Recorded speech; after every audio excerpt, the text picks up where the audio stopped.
Hello and welcome to a bonus edition of Shadow Talk. I'm Rafael Amado. In this episode, Rick Holland, CISO and VP of Strategy at Digital Shadows, comments on the recently released Forrester New Wave Digital Risk Protection Report, which assesses vendors in this space and the different capabilities out there. Now, Digital Shadows were named as a leader in the digital risk protection space in this Forrester report. And as a former industry analyst, now CISO, Rick is ideally placed to discuss the state of the industry and the important issue of visibility, namely how a lack of understanding and incomplete picture of the risks facing your organization can have damaging consequences. I hope you enjoy. Over to you, Rick. Thanks for joining me. It's great to be back on the podcast talking to everyone today. Today I'm going to talk about a point that's very near and dear to my heart as the CISO of Digital Shadows, and that's visibility. And I'm going to talk about a trend that I have seen in my 15 years in cybersecurity of lack of visibility and a lack of understanding of risks and an incomplete picture. That's really, really important for security leaders to have as complete of a picture as possible so that you can deploy your limited resources, your people, your budget in the best and most effective way. No matter what size organization you are, you have challenges with your budget. And I'm going to tie this back to some new research that Forrester Research just released that talks about this space. Now, many of you know, but it's worth reiterating, Forrester is where I came from before Digital Shadows. So I was an analyst there for 4.5 years. And I worked with a lot of chief information security officers and his or her teams while I was there. But one of the areas that Forrester writes about is called digital risk protection.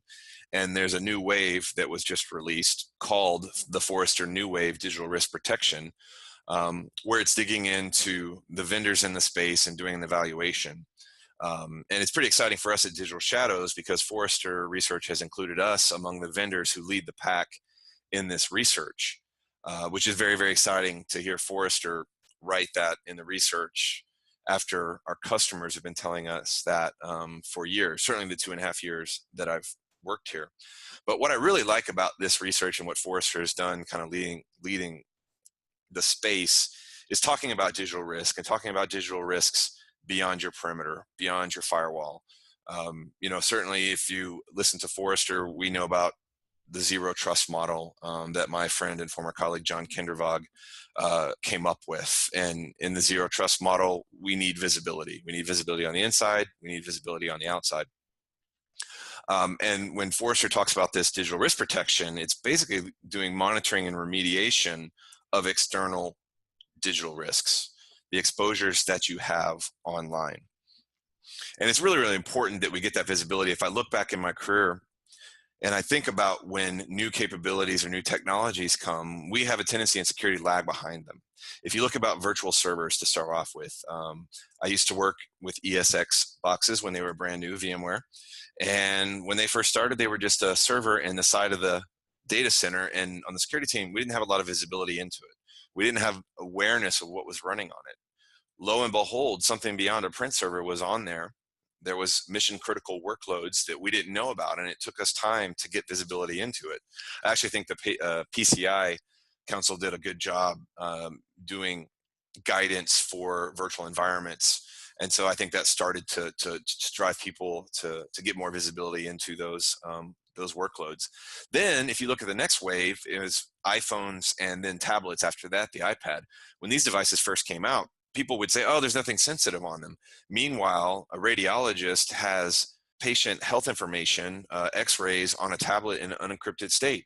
And it took us a long time to understand that. And then we'd start to see tools to give us visibility into those and reporting, but then also controls. So you would see mobile device management solutions come out. You would see containerization come out to try to identify and protect us from the risk on these mobile computing devices. And now we still hear this one, unfortunately, we're not using the cloud. And I'm sure many listening now have heard people, stakeholders in your organization say we're not using the cloud.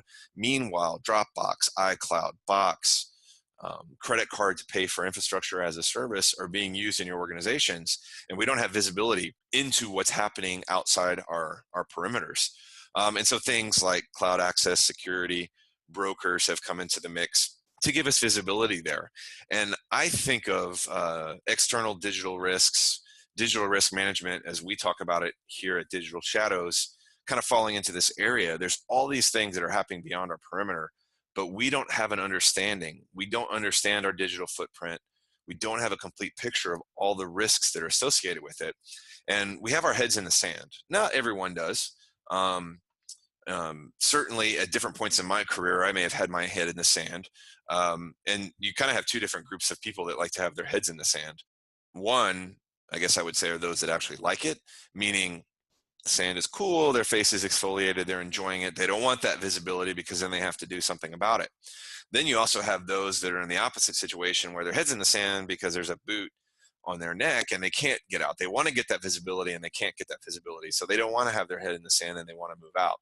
Whatever case we're in, if we really want to understand risks and then translate those risks to our businesses and then look at what type of controls we need in place to get better visibility and mitigation and remediation of those risks, you can look to a space like digital risk protection, as Forrester writes about, to help us understand those risks and I won't say sleep easier at night because I don't know that anyone ever really sleeps easier at night, but have a more complete picture so that we're making better decisions with our limited resources. And to tie it back to the wave, it is very exciting to hear Forrester write about this space, to talk about the importance of this space. And then certainly we are absolutely pleased with being one of the leaders in the research itself. Of course, if you're interested in this research, and I highly recommend that you take a look, you can download your own copy of the Forrester New Wave on digital risk protection from the link on screen at this point. And if you're interested, we've done a blog on this. Add comments to the blog.